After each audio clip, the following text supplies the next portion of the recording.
Hello there, and welcome to Apache Astronaut, where the vast mysteries of space meet the ancient wisdom of the Apache Nation. And tonight's journey takes us far beyond the reaches of what we thought possible.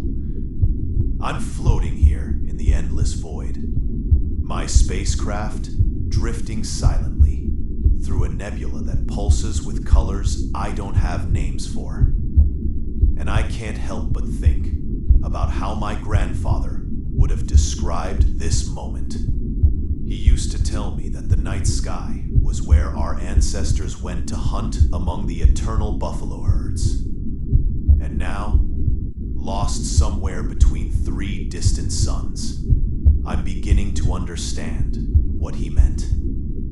My name is Star Eagle, though back on Earth at the NASA facility, they just called me Commander Martinez.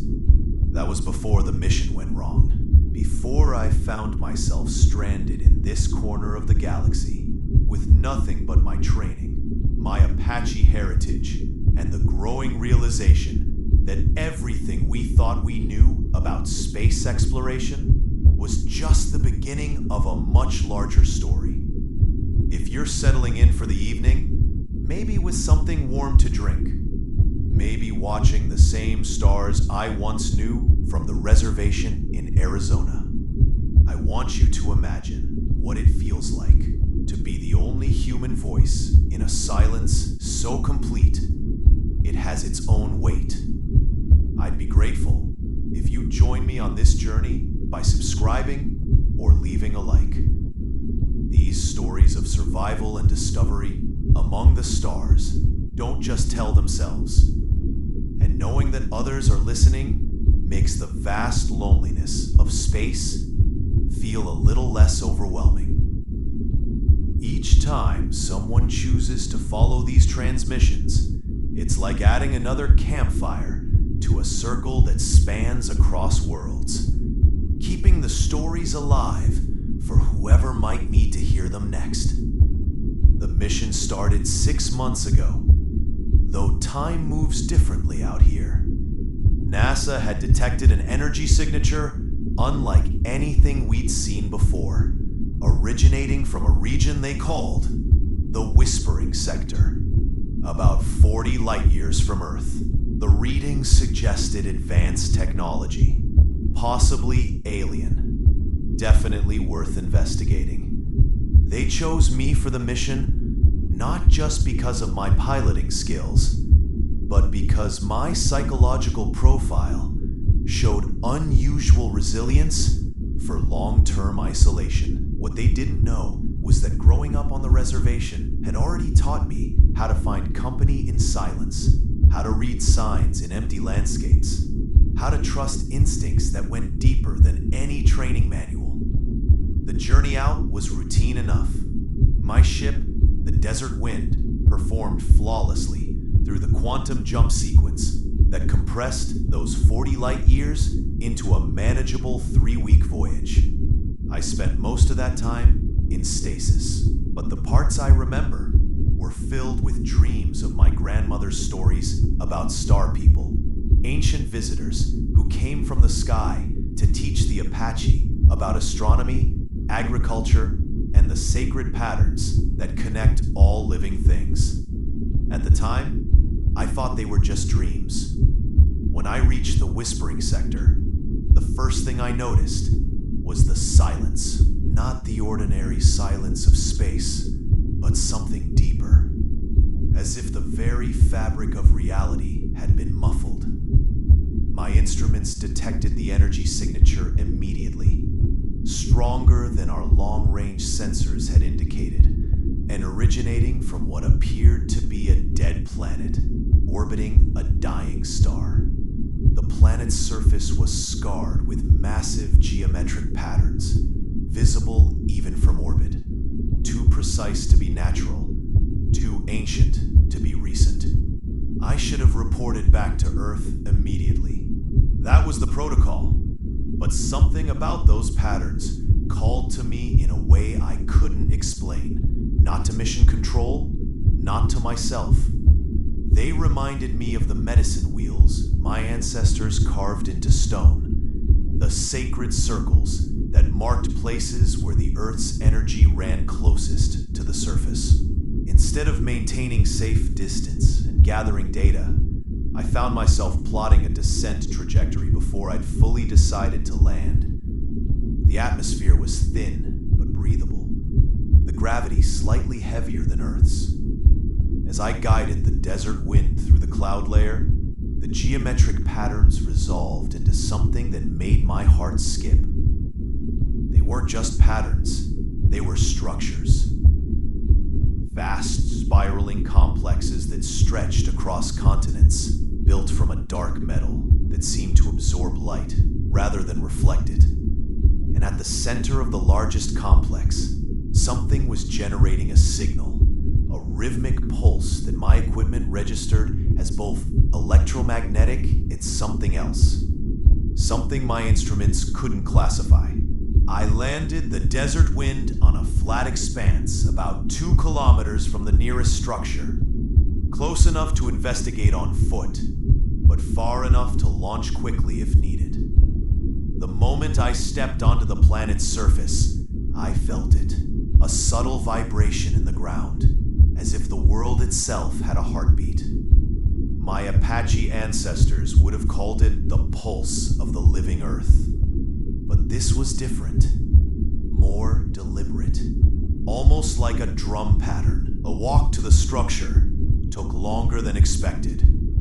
The geometric patterns I'd seen from orbit turned out to be raised pathways, elevated several meters above the surrounding terrain. They were wide enough for vehicles, perfectly straight where they needed to be, gracefully curved where the landscape demanded it. The craftsmanship reminded me of the ancient road systems in the Southwest, built to last for centuries with minimal maintenance. But these roads had been here for millennia, maybe longer, and they showed no signs of wear. As I approached the central structure, the pulse grew stronger, and I began to hear something that stopped me in my tracks. It was faint at first, barely audible over the whisper of wind across the metal surfaces, but unmistakable once I recognized it. Drumming, not electronic pulses or mechanical rhythms, but the deep, organic sound of hide drums played by human hands. And underneath the drumming, voices, singing in a language I recognized but hadn't heard in years. The old Apache tongue my grandmother had taught me in secret. I knew it was impossible. There were no humans on this world, no life signs my scanners could detect, no atmosphere capable of carrying sound across the distances I was hearing. But the singing continued, growing clearer as I walked, and I found myself humming along to melodies my grandmother had sung to me as a child. Songs about the star people, about journeys across the sky, about finding your way home when the world had forgotten your name. The structure itself defied easy description. It rose from the ground like a massive tree trunk, smooth and dark, branching into complex geometries that hurt to look at directly. There were openings, doorways, or windows, but they seemed to shift position when I wasn't looking directly at them. The electromagnetic pulse was strongest here, synchronizing perfectly with the drumming that continued to drift from inside. I should have turned back. Every piece of my training told me to return to the ship, report my findings, and wait for a fully equipped team. But the drumming was calling to me now, and I recognized the rhythm. It was the same pattern my grandfather used during vision quests, the beat that was supposed to help you find your true path when all other paths had disappeared. Against all protocol, against all common sense, I stepped through the nearest opening and into the structure. Inside was a vast chamber, dimly lit by a soft phosphorescence that seemed to emanate from the walls themselves. The drumming was louder here, coming from every direction at once, and I could see them now, translucent figures arranged in a circle around the chamber's center. They were Apache, I was certain of it, dressed in traditional clothing, but moving with the fluid grace of people unburdened by gravity. Their drums were visible but ghost-like, creating real sound from instruments that barely seemed to exist. At the center of the circle sat a figure I recognized, though it took me a moment to believe what I was seeing. It was my grandfather, exactly as he'd looked in the last years of his life, wearing the ceremonial clothes he'd been buried in 5 years ago. He looked up at me with eyes that held the depth of space itself, and spoke in the old language, his voice carrying across the chamber as clearly as if he were sitting next to me. "Grandson," he said, "you have found your way to the place between worlds. This is where the Apache have always known to look for answers, in the spaces where the earth touches the sky. You think you're lost, but you are exactly where you need to be." I wanted to speak, to ask him how this was possible, why he was here, what this place was, but my voice wouldn't come, and he continued as if he could hear the questions in my heart. "Long ago, when the white soldiers drove our people from their homes, some of us chose a different path. We walked into the desert and kept walking, following the star paths our shamans had mapped in the old days. We found doorways in the earth, passages that led to places like this one, worlds where the Apache spirit could continue its journey without interference. We've been waiting here, learning, growing, preparing for the time when our people would need us again." The other figures nodded, their drumming never faltering, and I began to understand. This wasn't a dead world at all. It was a refuge, a place my people had discovered and claimed generations ago, using knowledge that predated European contact by thousands of years. The technology NASA had detected wasn't alien. It was Apache, evolved and refined over centuries of isolation and growth. My grandfather stood and walked toward me, his form becoming more solid with each step. The white world thinks it discovered space travel, but the Apache have been walking between worlds since the beginning of time. Your mission, the one you think failed, was never about exploration. It was about finding your way back to your people, to the path you were meant to walk. He gestured toward the walls of the chamber, and I saw that they weren't smooth metal as I'd thought, but covered in intricate carvings. Star maps, I realized, showing not just the locations of worlds, but the relationships between them. The currents of energy that connected all things. It was like looking at my grandmother's beadwork on a cosmic scale. Every pattern meaningful. Every connection deliberate. Your ship's navigation system will find new destinations now, he continued. Worlds where the Apache have built cities among the stars, where our traditions have grown and adapted to embrace the infinite.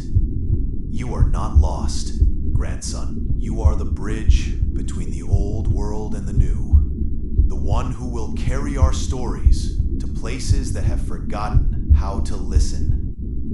The drumming began to fade, and with it, the translucent figures started to disappear.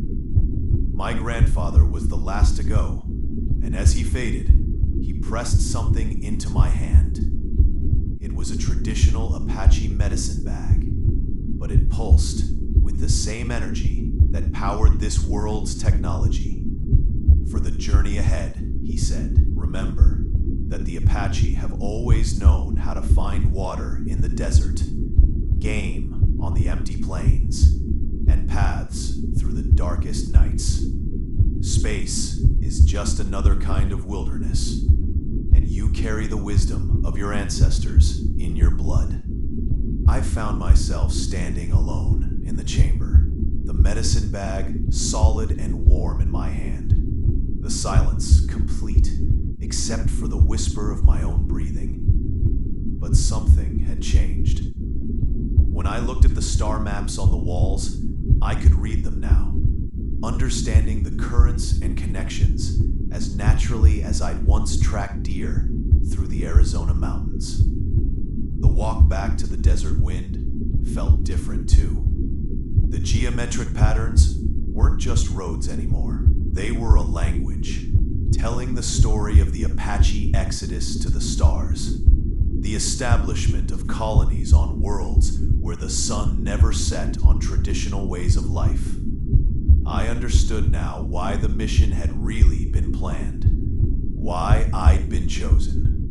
NASA thought they were sending me to investigate alien technology, but the universe had other plans. Back aboard my ship, I found that the navigation system had indeed changed, displaying star charts I'd never seen before, marking worlds with names in the old Apache tongue. Worlds where, according to the data now flowing through my computers, thriving communities waited for contact from Earth, for news of how the remaining Apache were faring on the homeworld. I tried to establish communication with Earth to report what I'd found, but the quantum communication array was functioning on different frequencies now. Instead of NASA's mission control, I was picking up transmissions from other Apache starships, voices speaking in the old language, sharing news from colonies scattered across the galaxy. They welcomed me as a long-lost relative, updated me on the growth of Apache civilization among the stars, and invited me to visit their worlds. The choice was clear, though it felt like no choice at all. I could try to return to Earth, to report my findings to NASA, and face the disbelief and bureaucracy that would inevitably follow. Or I could embrace my role as a bridge between worlds, using the desert wind to carry messages and supplies between the Apache colonies, and eventually, when the time was right, back to Earth with proof that the star people of our legends had been real all along. I chose the path my grandfather had shown me, and for the past 3 months, I've been traveling between worlds that exist in no official star charts, visiting Apache communities that have adapted their traditional ways to life among alien suns. Each world is different, but the connection to our ancestral ways remains strong. I've seen medicine wheels built from crystalline formations that focus cosmic energy, attended ceremonies where the sacred songs echo across valley floors under foreign constellations, and learned that the Apache have not only survived their exodus to the stars, but have thrived. On one world, a desert planet orbiting twin suns, the Apache have become master terraformers, using ancient knowledge of water conservation and soil cultivation to transform barren landscapes into gardens. They've maintained the traditional clan structure while developing new technologies based on observing how life adapts to extreme conditions. Their cities are built into natural rock formations, invisible from orbit, but capable of housing millions of people in harmony with the planet's ecosystem. Another world, a moon orbiting a gas giant, serves as a center of learning where Apache scholars study the connection between traditional wisdom and advanced science. They've discovered that many of the ceremonies our ancestors performed on Earth actually interact with quantum fields that exist throughout the galaxy. allowing for communication across vast distances and understanding of cosmic patterns that mainstream science is only beginning to glimpse. But perhaps the most remarkable world I've visited is one they call the Gathering Place, where representatives from all the Apache star colonies meet to share knowledge and maintain the cultural connections that keep our people unified across the galaxy.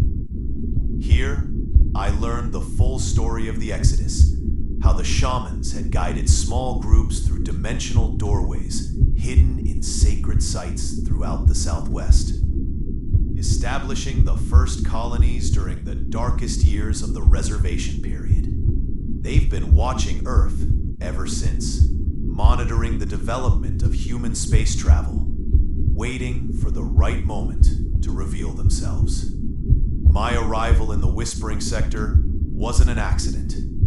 They'd been sending the energy signals NASA detected, hoping to draw out someone who would understand their true significance.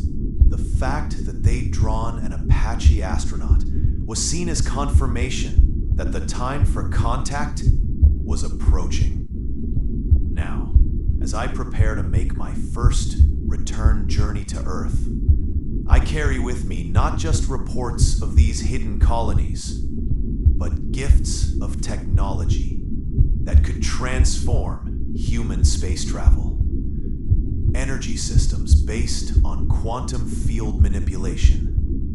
Navigation tools that read the cosmic currents like my ancestors read the migration patterns of buffalo. And most importantly, communication devices that can maintain contact across any distance. The Apache have always been survivors, adapting to new environments while maintaining the core of who we are. In the vast wilderness of space, we found our greatest frontier, worlds where traditional ways of life can flourish alongside technologies that seem like magic to those who don't understand the deeper patterns of existence. We've become the bridge between ancient wisdom and cosmic possibility. And now, it's time to share that bridge with the rest of humanity. My grandfather was right. I wasn't lost when I found myself in the Whispering Sector. I was exactly where I needed to be, following a path that had been prepared for me long before I was born. The desert wind is more than a spacecraft now. It's a messenger between worlds, carrying proof that the stories our elders told around the fire were not myths, but memories. Not legends, but literal truth. As I set course for Earth, carrying messages from the Apache stars to the Apache reservations, I think about how this will sound to those who haven't walked between worlds, who haven't heard their grandfather's voice in the spaces between reality. They'll think I've been affected by isolation, by the vastness of space, by too much time alone with impossible possibilities. But I've never been less alone, never been more connected to my people and my heritage. The universe is vast, but it's not empty. It's full of Apache voices, singing the old songs under foreign stars, full of Apache hands building new communities, guided by ancestral wisdom, full of Apache hearts, maintaining the connections that make us who we are, no matter how far we travel from the homeland. Space is just another kind of desert, and the Apache have always known how to find their way through the desert, how to make it bloom, how to make it home. When the desert wind touches down at the NASA facility where my journey began, I'll have completed a circle that started generations ago, when the first Apache walked through doorways in the earth to escape a world that had no place for them. I'll carry with me proof that survival and adaptation don't require abandoning who you are, that the traditions that sustained our people for thousands of years are the same ones that will carry us to the stars. The transmission ends here, but the story continues. Somewhere between the Apache reservations of Earth and the Apache colonies scattered across the galaxy, in the space where ancient wisdom meets cosmic possibility, the desert wind carries messages that prove the star people were never visitors from somewhere else. They were Apache, walking the paths between worlds, waiting for the rest of us to remember how to follow. This is Star Eagle, somewhere between the world I was born on and the worlds where my people have made new homes. Signing off for now, but never signing out. But as the familiar blue marble of Earth grows larger in my viewport, something is wrong. The desert wind's instruments are screaming warnings I've never heard before. And the communication frequencies that should be carrying routine NASA chatter are silent. Dead silent. I've been gone for 6 months, but the Earth below me looks different. Scarred by massive geometric patterns that weren't there when I left.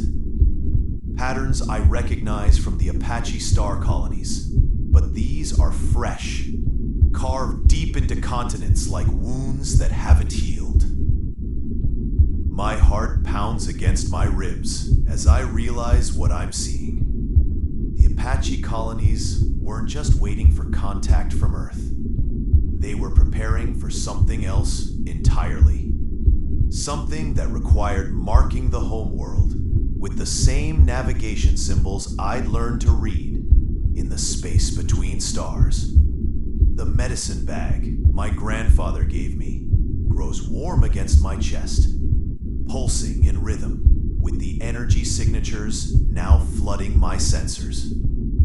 I try to establish contact with NASA headquarters, with the reservation, with anyone who might explain why North America is covered in spiraling pathways that stretch from the Canadian border to the Gulf of Mexico. But the only response comes through the Apache communication array. Voices speaking in the old tongue, urgent and afraid. Star Eagle, you must not land at the NASA facility. The transmission crackles through my ship's speakers. The Earth spirits are angry. The white world's machines have torn holes in the fabric between dimensions. And things are coming through. Things that were never meant to walk under our sun. I bank the desert wind away from my planned landing coordinates. My training warring with instincts that tell me to trust the voices of my people. Through the observation port, I can see movement in the geometric patterns below. Dark shapes flowing along the pathways, like oil following channels carved in stone. Whatever created those massive symbols is using them now. And it's not Apache. The voice continues, and I recognize it as my cousin Maria, who'd been working as a liaison between NASA and the tribal council when I left. The star people aren't the only ones who know about the doorways between worlds. When NASA started trying to replicate the technology from your mission reports, they opened passages to places that should have stayed closed. The Shadow Walkers found Earth through those tears in space. Shadow Walkers. The name hits me like ice water. My grandmother used to tell stories about them. Beings from the spaces between worlds who fed on the life force of entire planets. The Apache shamans had learned to avoid them during the original Exodus, but apparently NASA's crude attempts at dimensional manipulation had sent out signals that drew their attention. I adjust course toward the reservation in Arizona. But as I descend through the atmosphere, the true scope of the catastrophe becomes clear.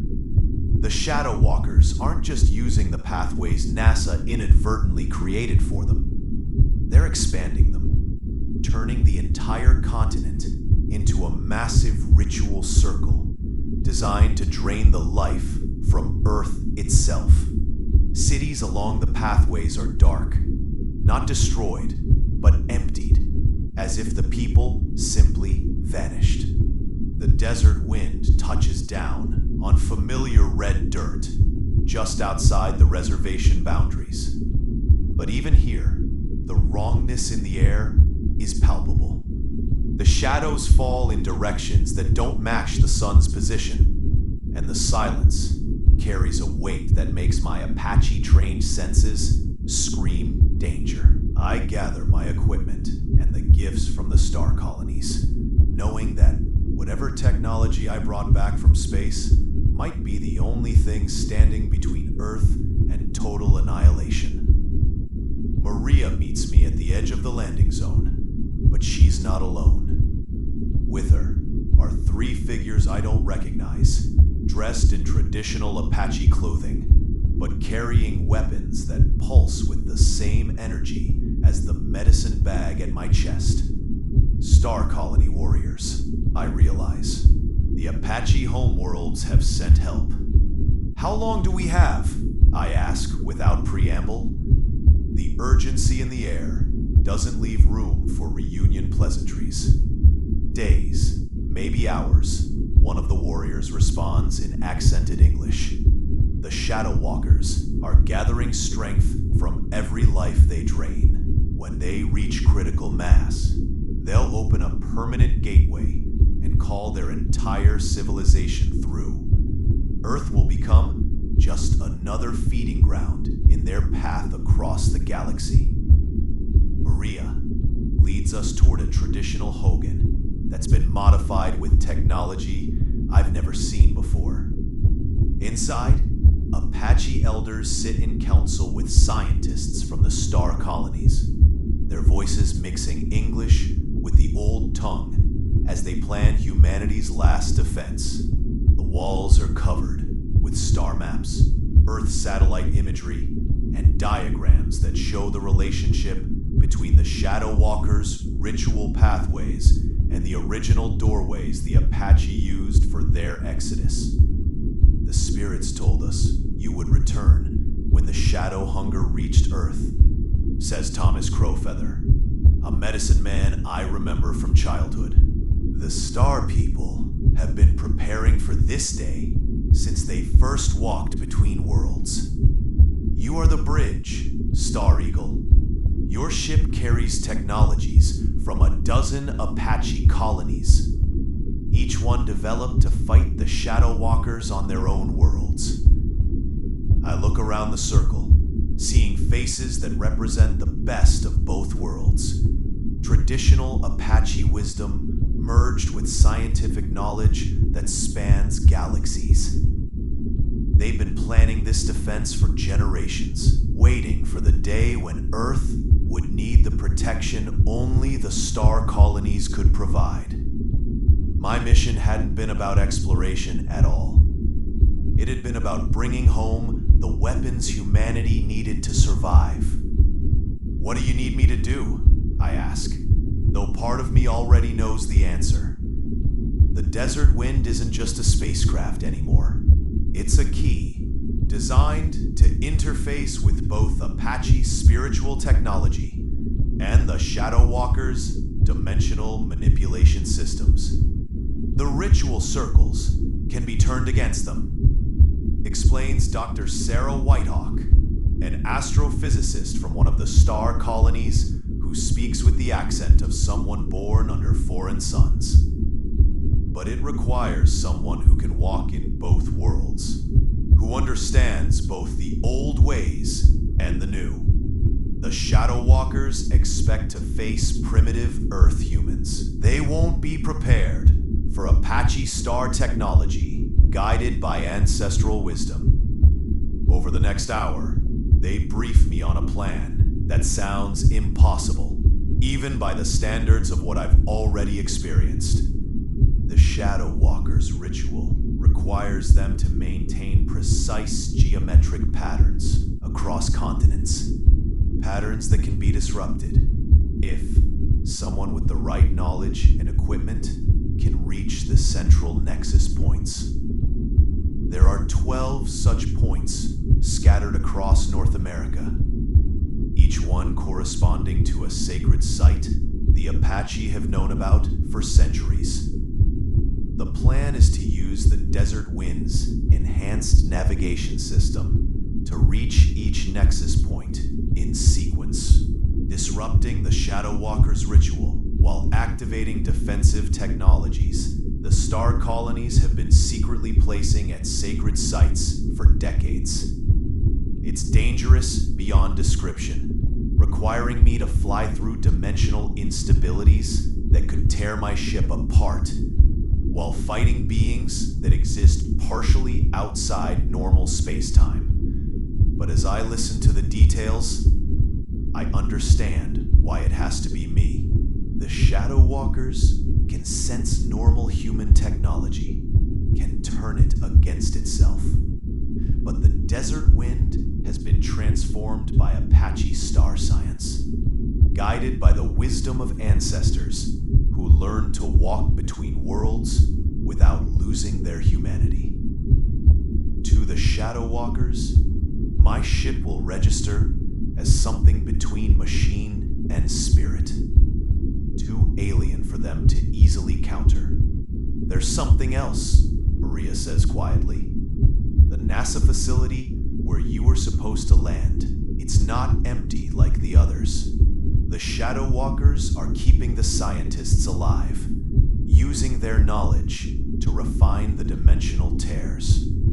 If we can disrupt the ritual and rescue them, they might be able to help us seal the doorways permanently. I nod, understanding the full weight of what they're asking. This isn't just about saving Earth. It's about proving that the Apache way, the balance between ancient wisdom and new knowledge, is strong enough to protect not just our people, but all of humanity. The star colonies have been preparing for this moment for generations, and now it's time to find out if their preparation was enough. The weapons they load onto the Desert Wind are unlike anything NASA ever developed. Energy projectors that fire concentrated starlight, navigation disruptors that can fold space-time around hostile targets, and communication devices that can call for backup from Apache colonies scattered across the galaxy. But the most important weapon is the medicine bag my grandfather gave me, which the star colony scientists explain is actually a quantum field manipulator designed to interface with the sacred sites. As I prepare for takeoff, Thomas Crowfeather approaches with a final gift. It's a traditional Apache war bonnet, but the feathers have been replaced with crystalline structures that pulse with inner light. This will protect you in the spaces between worlds, he says in the old tongue. Remember that the Apache have always known how to fight in impossible places, how to turn the enemy's strength against them. The first nexus point is in the Sonoran Desert, where ancient petroglyphs have begun glowing with Shadow Walker energy. As the Desert Wind rises into the night sky, I can see the geometric pathways stretching across the landscape like infected veins, pulsing with a darkness that seems to devour light itself. The Shadow Walkers know I'm coming. The patterns shift and writhe as my ship passes overhead, trying to trap me in dimensional loops that would strand me between realities. But the Apache star technology responds to threats the Shadow Walkers don't understand. When they try to tear holes in space around my ship, the crystalline structures in my war bonnet create counterharmonics that seal the rifts. When they attempt to drain power from my engines, the medicine bag redirects their energy back into the sacred sites, strengthening the Earth's natural defenses instead of weakening them. The first nexus point is a massive spiral carved into a mesa top, with Shadow Walkers flowing around it like living smoke. They're not entirely physical, I realize. existing partially in dimensions that normal weapons can't reach. But the star colony energy projectors fire coherent starlight, and starlight exists in all dimensions simultaneously. The Shadow Walkers scream as the light tears through them, their forms dissolving back into the spaces between worlds. With the first nexus disrupted, I can feel the change in the geometric patterns below. The pathways flicker and lose cohesion, giving the Earth's natural forces room to reassert themselves. But there are 11 more points to reach, and the Shadow Walkers are learning from each encounter, adapting their defenses to counter my attacks. The second nexus is in the Grand Canyon, where the Shadow Walkers have turned the entire geological formation into a massive resonance chamber. Their ritual chanting echoes off the canyon walls, creating dimensional harmonics that threaten to tear the desert wind apart as I approach. I have to pilot by instinct rather than instruments, letting Apache ancestral knowledge guide me through air currents that exist in multiple realities simultaneously. This time, the Shadow Walkers are ready for me. They've learned to counter the starlight weapons by creating darkness so complete it absorbs all energy that touches it. The desert wind's hull begins to freeze as the Shadow Walkers drain heat from the very atoms of my ship. But the War Bonnet's crystalline feathers respond by generating their own light, not from any external source, but from the quantum field itself, the same energy that powers the sacred sites.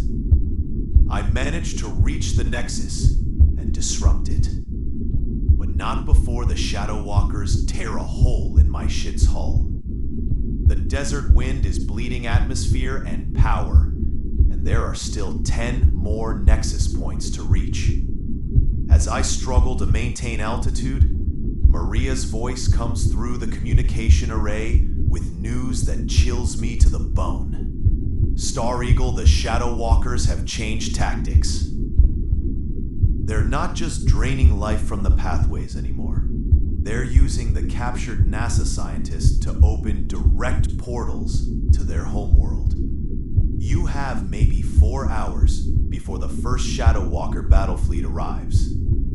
4 hours to reach 10 Nexus points with a damaged ship and Shadow Walkers who are learning to counter my every move.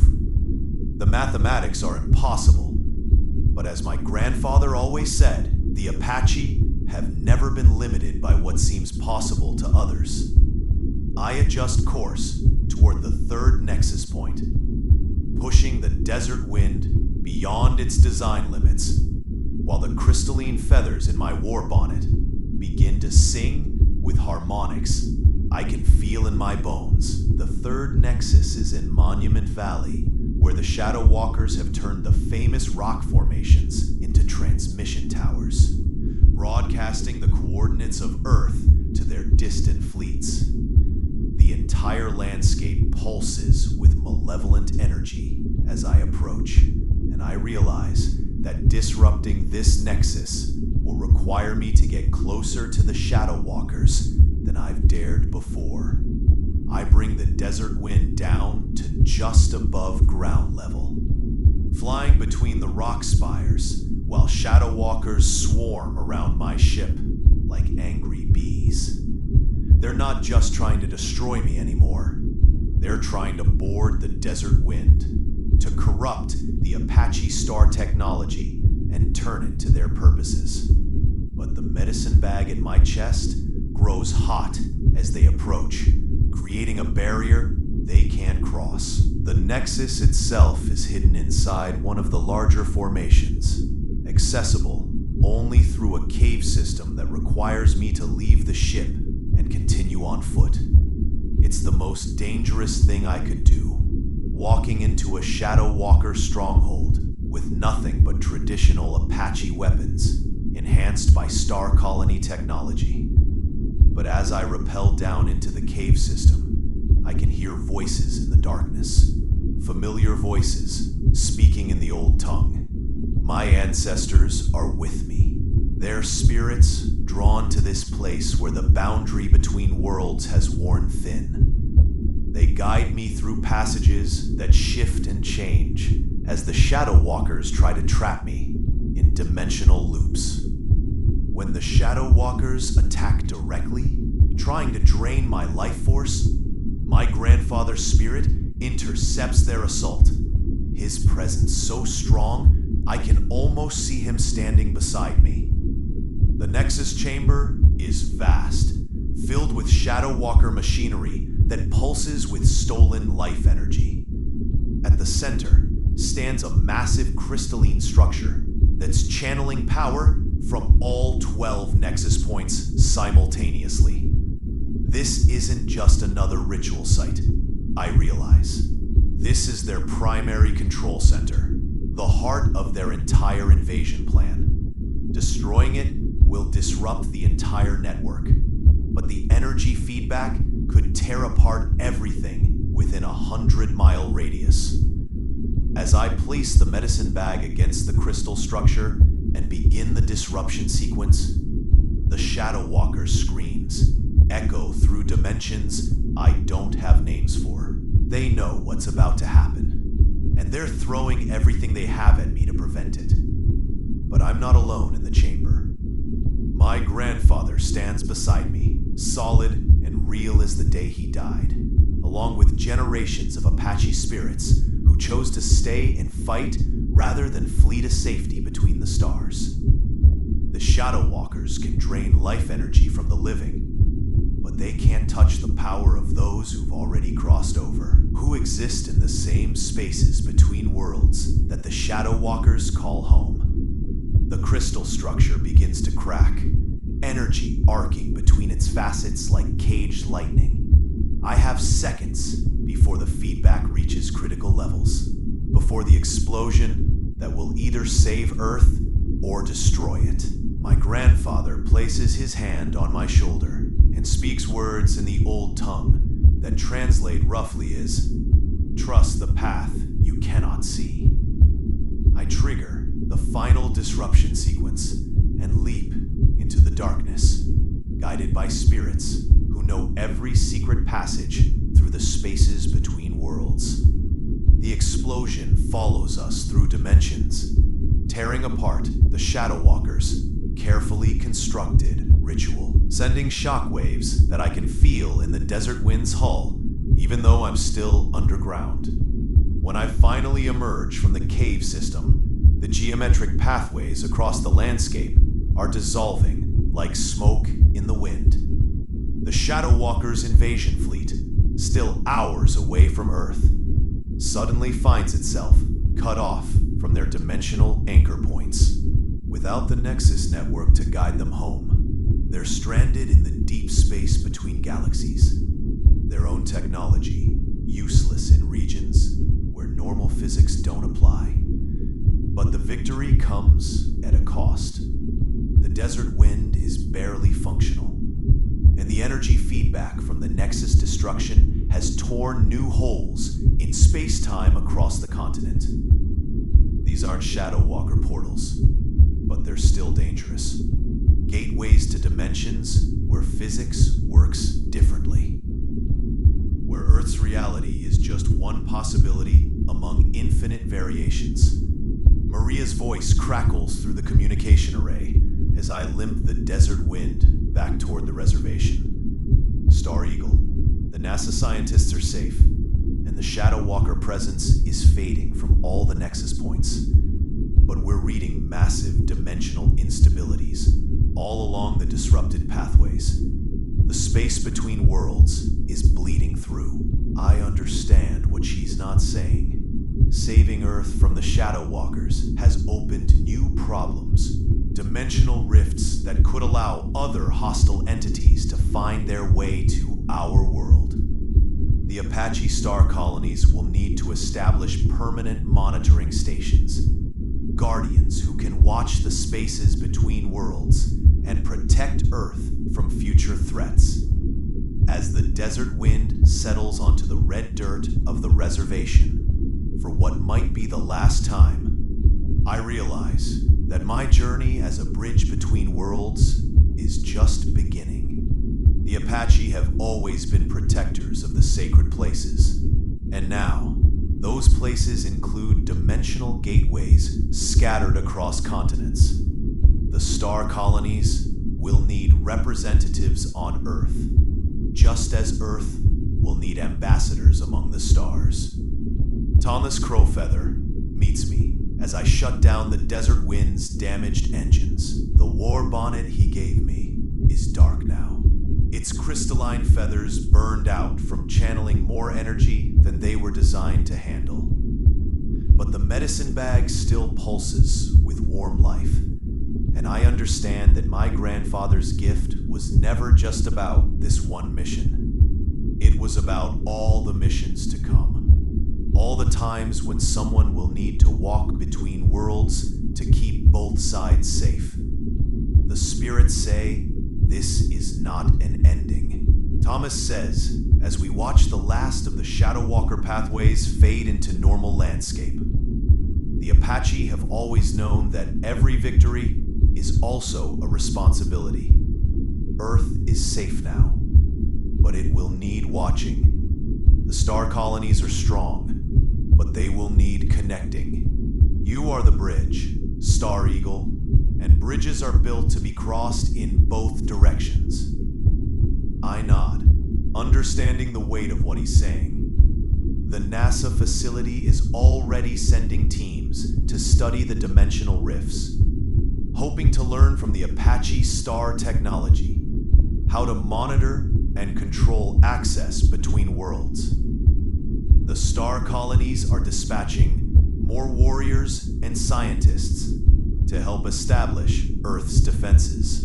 And somewhere between the reservation where I was born and the infinite stars where my people have built new homes, the desert wind will continue to fly, carrying messages and protection across the vast wilderness of space. This is Star Eagle, no longer lost between worlds, but permanently stationed at the crossroads where ancient wisdom meets cosmic possibility, where traditional Apache ways guide technologies that span galaxies, where the stories our elders told around the fire have become the foundation for humanity's expansion among the stars. The Shadow Walkers are gone, but the universe is vast and full of wonders and dangers that haven't even imagined Earth yet. The Apache have always known that the greatest journeys are the ones that bring you home with the wisdom to protect what you love. In the spaces between worlds, in the quiet moments when the desert wind carries voices from both the ancestors and the stars, I understand that every ending is also a beginning. Every homecoming, also a departure for the next necessary journey. The bridge between worlds stands ready, and the path leads everywhere we need to go.